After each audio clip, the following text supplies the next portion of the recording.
river, run, run through the hills. Run, river, run to the sea. Run, river, run to your place beneath the sun. Run, river, run over me. Run through the land, you run through my soul. Bring me wisdom and peace. Run through. Hi, welcome to be my guest today. We have a real treat for you. Those of you who know about the Hanover Theater, and who doesn't, out in Worcester, and if you're from out of state watching or out of the country, the Hanover Theater is one of the most popular theaters in the East Coast. You can go to Boston, or you can come right here to Worcester and go to the Hanover Theater. We have the usher, one of the ushers, and a docent here, Marshall Tate. Welcome, Marshall. Thank you. And he made the special trip in today to talk with us about what it's been like for him working at the Hanover Theater. And I was raised on Broadway tunes. You get to, well, kind of get to see. You're going to explain to us all about this, but how long have you been there, Marshall? I am in the midst of my second season, so I started the end of the 2013 season. My introduction to the theater, actually, was Jersey Boys. And what a way to get introduced to the theater. Yeah, is that one of those real high energy shows? Absolutely. When we got two different occupations here. As an usher, there has to be more than one of you. A typical Broadway show, they like between 35 and 40 ushers. The theater holds 2,300 people. We're in two levels, orchestra downstairs, and two balconies, lower and upper balcony. And the reason we have so many ushers is not necessarily to see people, which certainly makes it easier, but if there's ever any kind of emergency, we are all well trained on where the exits are, how to behave, how to get the people out of the theater, where they go and stand once they're out of the theater.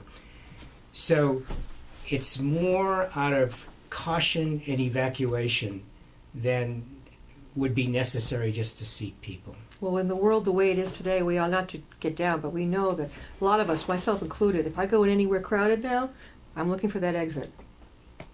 Right. First of all, we're going to go back in time a little bit. Marshall, where did you grow up? I was born and brought up in Boston. Oh, you're a Bostonite? Yes. Oh, you went to school, and did you go to college in Boston? I went to Northeastern. What's your major in? Business. There you go. You're a good organizer. And then I went out to the University of Missouri for graduate school. And that's really the only time I've been outside of Boston except the military, from a living standpoint. Which branch were you in? I was in the Army. Aha. How'd that go for you? Well, I was stationed in Southeast Asia. Yeah. I was stationed actually in Okinawa, but it was during the Vietnam War. So I supported the guys in Vietnam. I was in the finance corps, of all things. So you're good with the numbers. Good with money. Oh, a financier. And for those of you listening that were in Vietnam, you know that you got paid in what were called MPCs, military payment certificates.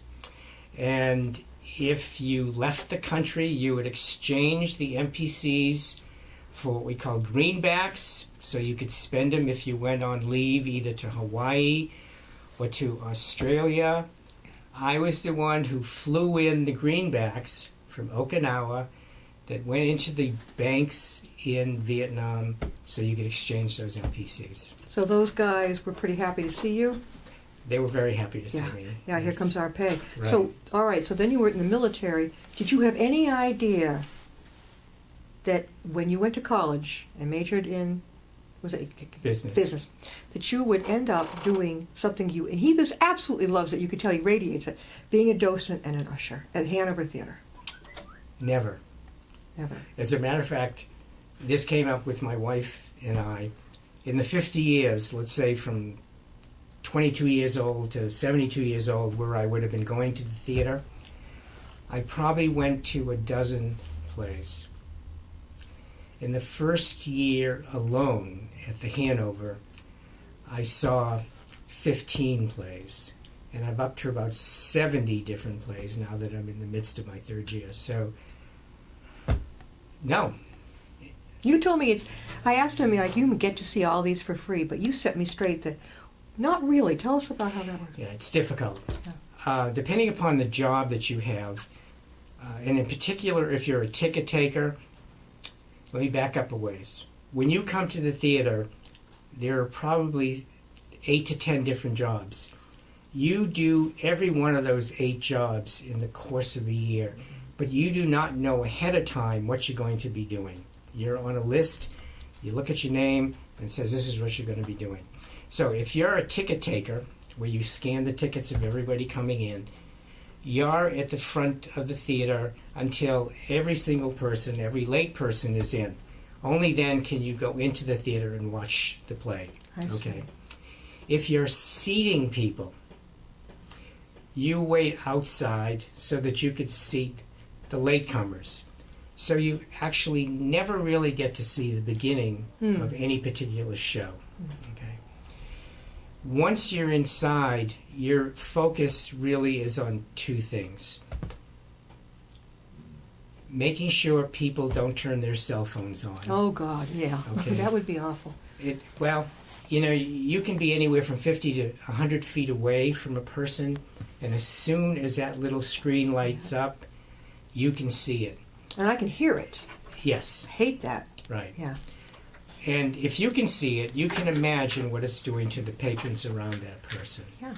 It's extremely distracting. Exactly. The other thing that we are very cautious about is people taking photographs and video of what's going on the stage, because that is just illegal. It's just illegal. There are union rules that you can't do that.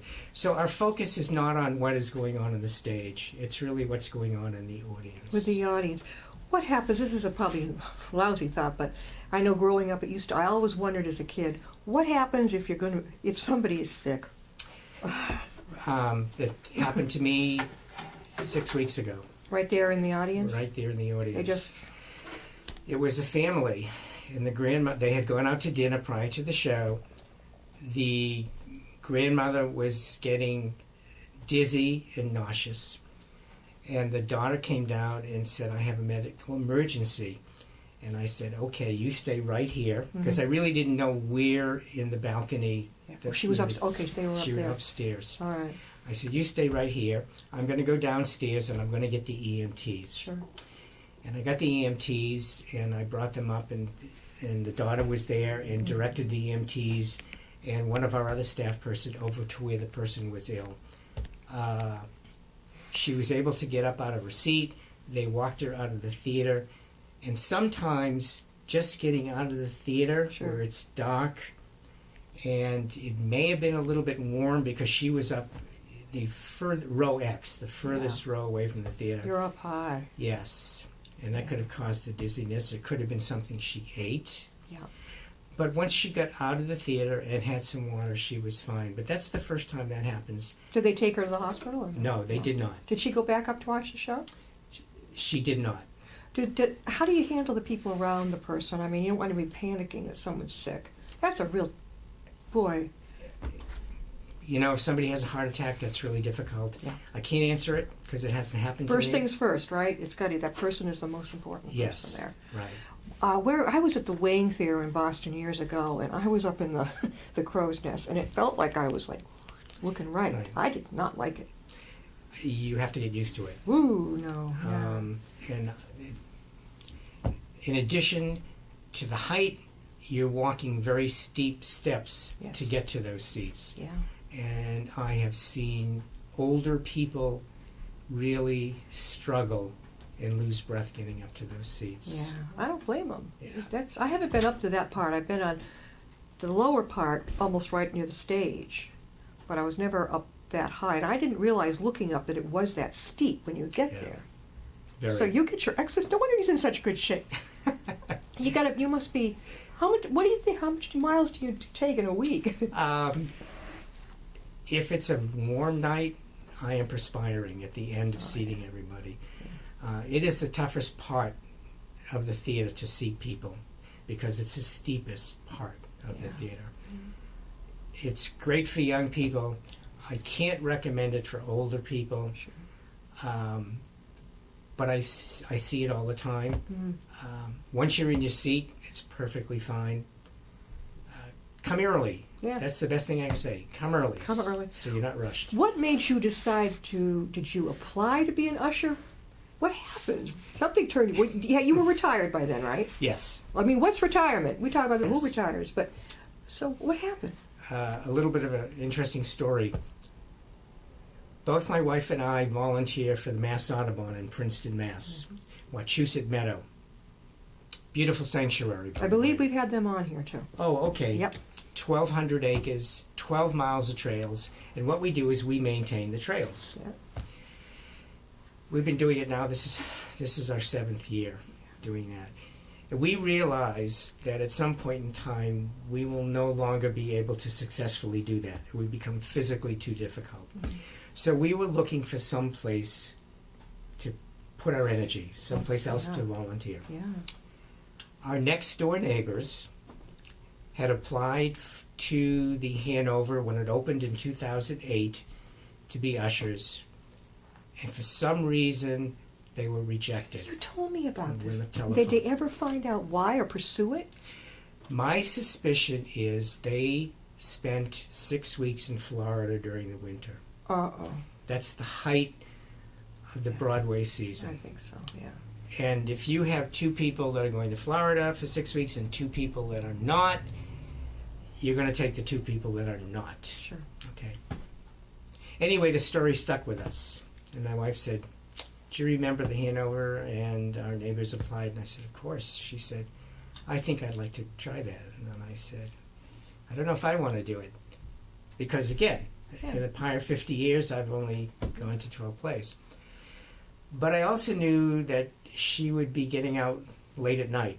Yeah. 10 o'clock, 11 o'clock. And one of the performances we went to, which was a concert actually, we didn't leave the theater until 1 a.m. in the morning. Why? It was an African group called Peace Squared. They were from Nigeria. And their custom is to call for the show to begin at 9, but it really doesn't start until 10:30. And that's what happened. It started at 10:30 and it went till 1 in the morning. Did the audience know this ahead of time? I would have been like, oh. They did, because they were familiar with the group and they were familiar with the custom. Yeah. Wonderful, wonderful group of people. I mean, I was just so impressed with them. I mean, because they were there from 8 or 9 until 1 in the morning. That's a long time. Yeah. We as ushers, however, have to be there an hour and a half before the theater opens. So if it calls for 8 o'clock, we're there at 6:30. Yeah. So we were there at 6:30. The show doesn't start until 10:30. It doesn't end until 1. Anyway, the point was that I was uncomfortable with my wife being out that late and driving home. So I said, "I'll tell you what. We'll both apply, and we'll see what happens." Yeah. Okay. Bingo. Bingo. You just fell in love with it? I did. How many times being an usher did it hit you, or did it hit you right off? It hit me right off. You just loved it. The first... I'm going to back up again. Being accepted as an usher, you go through an interview process, and they ask you a series of questions. Do you have four-wheel drive? If there's a storm, because it's the winter time, can you get to the theater? Because the show must go on. Number 1. Number 2, if there is an emergency at the theater, will you put the lives of the patrons ahead of your own? Now that's really serious stuff. Yes, it is. But it's a necessary question to ask. Number 3, and you covered a little bit earlier, are you physically capable Here of we going go. up and down stairs Yeah. to see people? Are you physically capable of going up and down fire escapes? Okay, so let's go back. You get accepted. Yeah. You then go through 2 days of training. The first day, which is really a half day, it's 3 hours, it's in the evening, it's from 6 to 9 or 6 to 9:30. They go through all the policies of the theater, and they give you a small tour of the theater, rules and regulations. That's great. That's easy. They tell you what to do if a person has a cell phone, we were talking about, and they refuse to shut it off. Oh, what do you do? Well, okay. All right, okay. But let's get back to the second training lesson. Yeah. Okay, there's a number of things you can do. My experience has been the first time most people shut them off. Okay, not a problem. However, there are situations where that doesn't happen. So you go back a second time and you try again. Brutal. If that doesn't work, we have on each floor of the theater what's called a house manager. You go get the house manager and you explain the situation. Oh my God. The house manager will ask that person to please come outside to the lobby. And they discuss it with them. And if the person says, well, I have a sick child at home and I need to know, they say, we understand, but you are disturbing every other single person around you.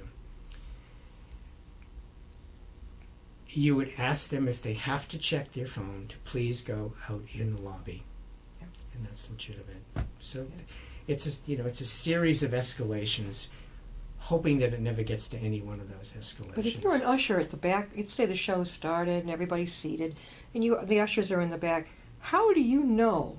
I mean, you can still hear it, and you can see the light I lighting can up see the light. in the dark. Oh, it's incredible. And then what you try to figure out who it is, and they shut it off.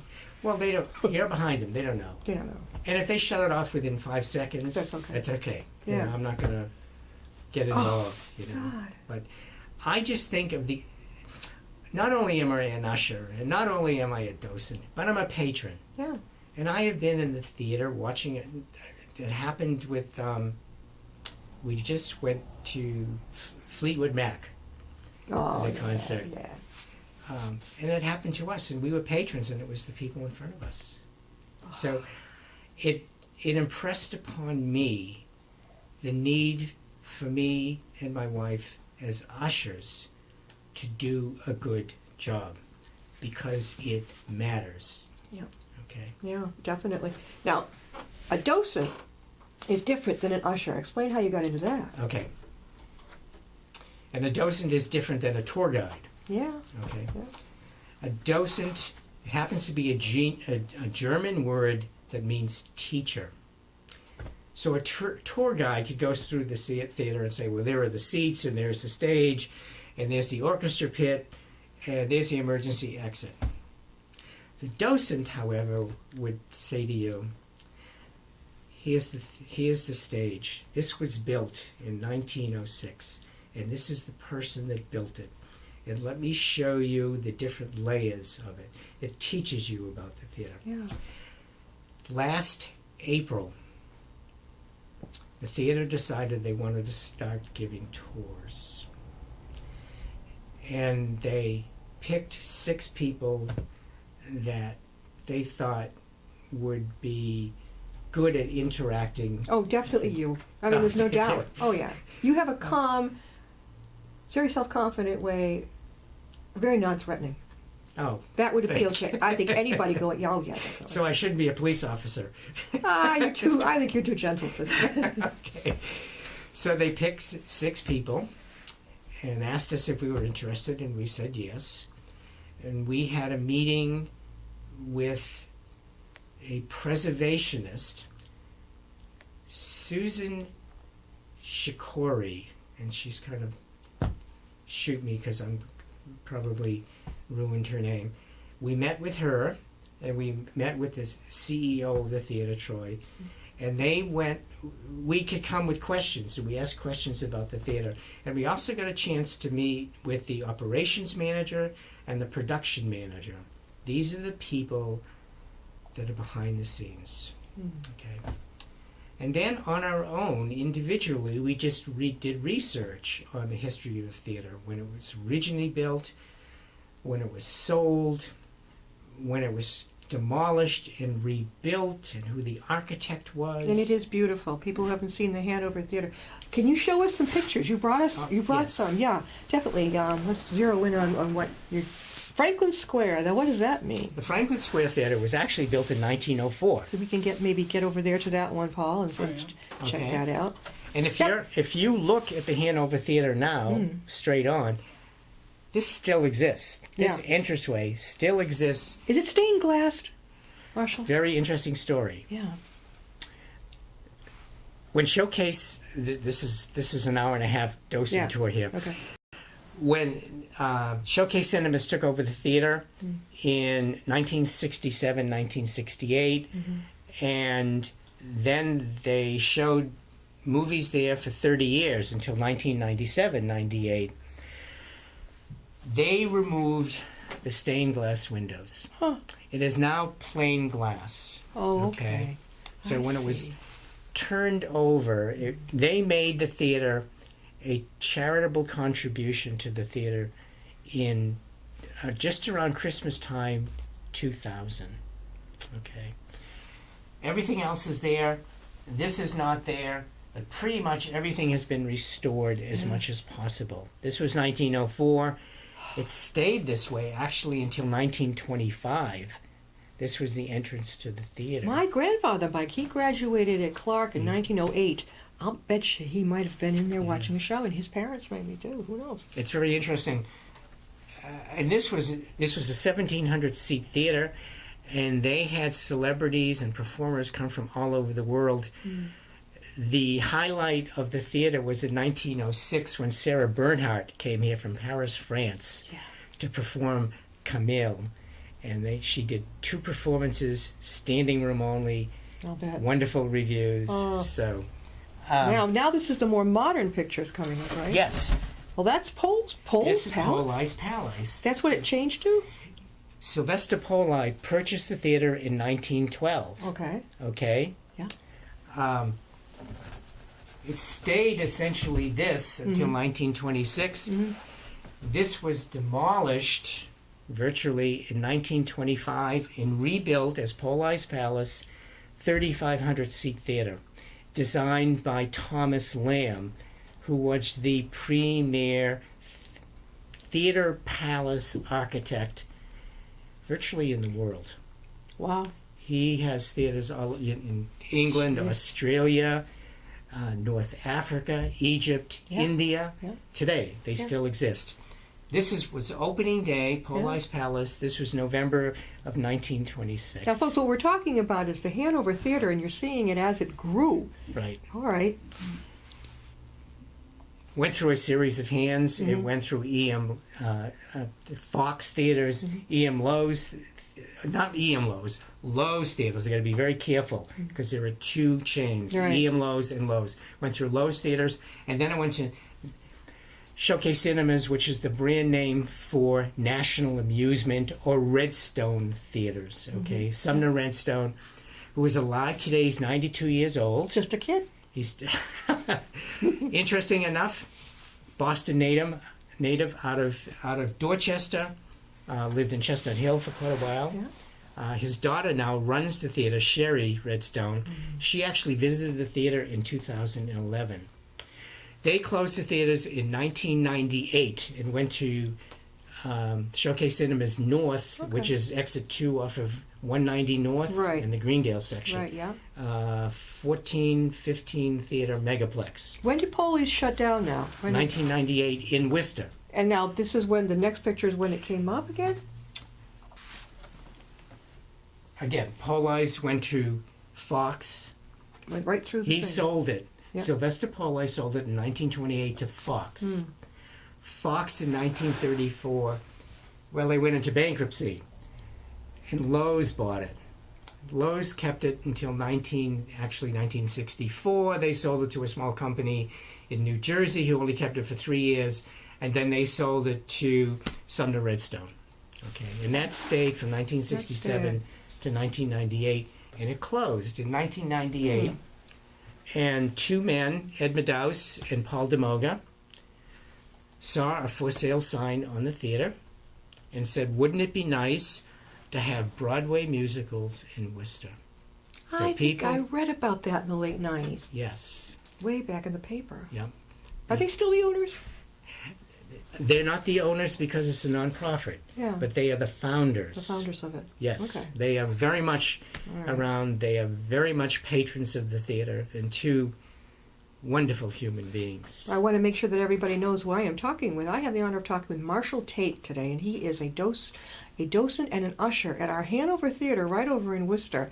I read about him in our Worcester paper, on a Sunday paper, and I said, this is great. Show us the next one. Okay, theater closes 2000. Showcase Cinemas gives the theater to Ed and Paul as a nonprofit. They take it. They raise over a 2-year period $31 million to restore the theater, because the theater has essentially been destroyed. It was turned into this beautiful palace into 4 movie theaters. Yeah, Okay? that'll do it. Yeah. That'll do it. And then we have our beautiful. And then they Now we've got reopened this. the theater Mm-hmm. March 14th, 2008. Put it down a little bit, but there you go, and then we'll zero Okay. in on that. And that's where I've been. I remember Yes. going right in those doors. It opened with Bernadette Peters. Amazing.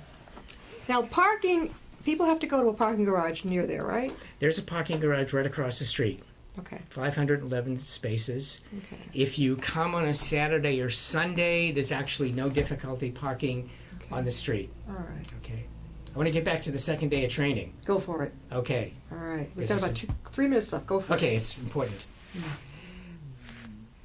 There are approximately 240 ushers. For one day, we all come in and we go through every single emergency evacuation exit. From the top of the theater, we go through the doors, down every single step of the fire escapes. We come around, go back in the door, the front door, and go to the next one. And I think there are 15, I'm guessing. Well, right. Just up the right-hand side, Yep. back in, up the left-hand side. So It people are takes- very well trained. very well trained. Everybody knows. As a matter of fact, oftentimes those floor managers I referred to earlier will go around to every one of the ushers before the show and say, if there's an emergency, tell me where you're going to direct the people to get out of the theater. And you know that by rote. You have to. You have to. Marshall, how could they get in touch with you or find out something about the theater? Are there any openings for any ushers? Okay. Tell them that. Good question. You probably cannot get in touch with me personally. You can get in touch with me through the theater. David MacArthur at the theater is the best person to get in touch with. He is our operations manager. Everything in front of the curtain is under the management of David MacArthur. A theater is broken between behind the theater, behind the curtain, and in front of the curtain. Every August, we are looking for we're going to be looking for new docents, but new ushers as well, because we're looking to expand both. An age range, Marshall? There is none. Okay, all right. Unfortunately, the job is best for people that are retired, because you are working Wednesday nights, Thursday nights, Friday nights, 2 shows on Saturdays, 2 shows on Sundays. You got to be available to get there. Exactly. All right. And your children, having little children at home, that'd be tough. Right. There will be a form on the website probably each August. You submit your name, and they will call you, the theater will call you for an interview, and you go through the interview process. How can people reach you if they would like to talk with you about your experience? Is that all right? I'd rather they do it through the Okay, theater. how could they reach the theater? Okay. The website, this is important because people easily don't do this. It's thehanovertheater.org, O-R-G. It is a non-profit organization. We're not in the business to make money. And oftentimes we don't make money. The last 2 years we've lost money. The years prior to that we've made money. That's not our focus. Our focus is community, diversity, and getting as many people into the theater as possible, not because we make money, because we want people to understand that this is a gem and it's in central Massachusetts, and to overlook it it's a sin. It is such a beautiful place, and when you go in there you have a special so I remember it. It was much more peaceful than I thought. I liked the way it was set up. It had a nice feeling to it. It really is. It's like a home for you, right? A second home? It's becoming that. If you don't have the money to go to a show, please go to one of the tours. Is that free? If you're a member, it's free. Okay. If not, it's $5. Oh, that's pretty good. Yes. Yeah. So we'll be starting the tours next month, Okay. the 16th and 26th of March. The 16th is a Wednesday, and the 26th is a Saturday. So we're now, if you're working, you can come on a Saturday. And you'll be there. I'll be there, 10:30. How many docents? You and... There are 6 of us in total. So we've got to hustle and get in line to be with Marshall. Well, no, we're all there. Okay. Oh, you all go together. We all go together because what we find is oftentimes people are, they can't walk. They need walkers. Sure. And the theater is very accessible. So we have elevators. But we like some of the docents to go with the people that That need that. that are going to be a little bit behind on us. Also, we set up pictures like this all over the theater Yeah. so that people can see what this place looked like Oh, yeah. 110 years ago. Yeah. When my grandfather was roaming the streets of Worcester. Marshall, I wish we had more time. We got to get you back on again. Thank you so much for being on, okay? It was a pleasure. Hanover Theater. It's quite a history, and it sounds like a lot of fun. We'll see you next time I'll be my guest.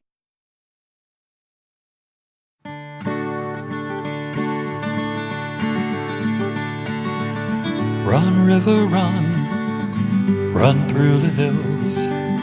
Run, river, run to the sea. Run, river, run to your place beneath the sun. Run, river, run over me.